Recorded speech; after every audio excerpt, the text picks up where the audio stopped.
Let's talk, shall we? The ridiculousness of Just Stop Oil continues. Another day, if you ask me. Johnny Bairstow, did you see him, the cricketer? He was having absolutely none of it. Look at him.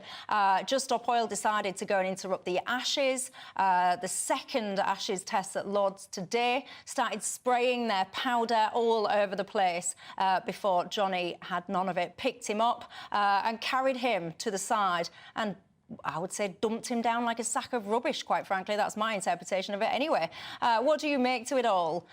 Do you sit there and go, yes, I absolutely support this? Or are you on the other side of the fence that thinks, actually, it's just absolutely ridiculous? Even Rishi Sunak, now he's been speaking out and praising the cricketer on his bouncer. He was like a bouncer, wasn't he? If he ever finds himself, at a career junction in how can I make money, you've got a career in bouncing on the doors, if you ask me. Let's speak to James Harvey, spokesperson for Just Stop Oil, keeps me company now. Good evening to you. Can I just clarify with you firstly, why do you think your cause trumps everybody else's ability to either go about their business with your slow marches or just enjoy a nice day out at the cricket? Yeah, thanks for having me on, Michelle. It's interesting, isn't it? You use the word ridiculous a lot, but surely what's more ridiculous is the government's inaction on the climate change. Their own climate change committee today have said they're failing. They're not meeting targets. So you've got cricket. It's a great sport. I love watching cricket. It was interrupted for a few minutes and probably the interruption probably entertained people, but it gives us this platform to discuss these issues, which are so important. And, countries like India, Australia, Pakistan, where cricket is loved, they're not going to be able to play it soon because it's just going to be too hot. They're approaching wet bulb temperatures where thousands, if not millions of people could have their lives at risk. A little bit alarmist there, come on. People are not going to be able to play cricket imminently. I mean, come on. It's not alarmist. It's what the UN are saying. The UN are saying, so look, this statement, the UN are saying we have a short window of opportunity to secure a livable future. That's what the climate scientists are telling us. So we need to stop all new oil and gas, simple as that.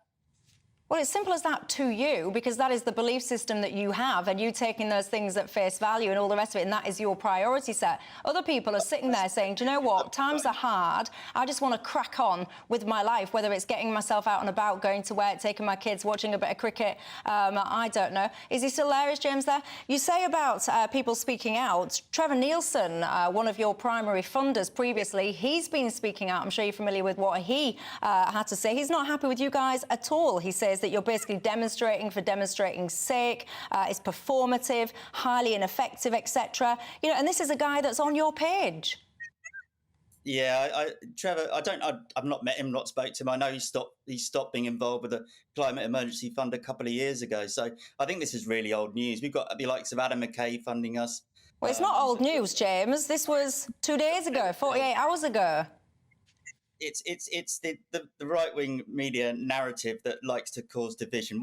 What's actually happening is... No, hang on, I'm not having that. It's not the right-wing it's not right-wing media, excuse me, it's not right-wing media making stuff up. This is one of your primary funders previously, a man that is on board with what you're saying, hence he's put his money where his mouth is. He's co-funded the Climate Emergency Fund. These are his words being reported. Because you don't like them, what you're now trying to say is you're trying to dismiss it as, oh, it's just the right-wing loonies trying to divide society. That's not what it is at all. OK, let's just say he stopped being involved with the Climate Emergency Fund 2 years ago. That's why I'm saying it's old news. In the meantime, we've got new supporters, donations every month, which are keeping us afloat. And look, this isn't our cause. This is everyone's cause. It's ordinary people out on the streets taking action to stop new oil and gas, which is so important that we do. I mean... No, it's important to you. It's important to you. No. It's not important to me. I couldn't care less. I don't stay awake at night thinking to myself, please, Rishi Sunak, don't fund new oil and gas licences. I don't stay awake thinking about that. Many of my viewers will not. So this is important to you. And what you guys are doing, and by the way, James, you say thanks for giving you the platform. I've got to be completely honest, and I don't mean to be too rude. The reason I'm talking to you is because I'm covering someone else's show. If this was my show, I wouldn't be talking to you, because I think the best thing the media can do with you guys is starve you of the oxygen of publicity. It's because we keep reporting on all of your daft antics that you keep doing them. So do you not want a livable future, Michelle? Well, yeah, but I think my future and the future of my 2-year-old son is absolutely fine. I do not keep myself awake at night in the way that you do. Pardon? Do you believe in climate change? Yeah, to a degree. I don't sit here thinking, oh my God, any moment now the world is going to spontaneously combust. No, I don't. And I also don't think we're anywhere close to a situation where we can rely on renewables when it comes to a consistent source of energy for this country moving forward. No. The IPCC reports, the scientists' reports, have the solutions there to transition, a just transition away from oil and gas. If you don't believe the scientists, then I'm not sure what we can do with this conversation, Michelle. But it's not a case of not believing scientists. And you're not listening. You're not listening. The media I am listening. Well, hang on, make your mind up, James. We have a short window of opportunity to secure a livable future. So what is wrong with that statement that you're not hearing? But I am listening to you. In fact, actually, what I would say, you started this piece by saying thanks for having me and having this conversation. So you can't then say that people are not listening when, by your own admission, you're sitting here having the oxygen of publicity and having the conversations. What I'm saying is, yes, scientists go out and about and make their proclamations and all the rest of it. When you look at some of these models, they are often based on very worst-case scenario modelling. And when anyone dare criticise it, by the way, you get called names, you get put in a certain box and category, and it's not on. Look, if you talk to most climate scientists, they will paint a far worse picture than what's in these reports. These reports are peer reviewed, and they have to be conservative, which I'm sure you would have loved.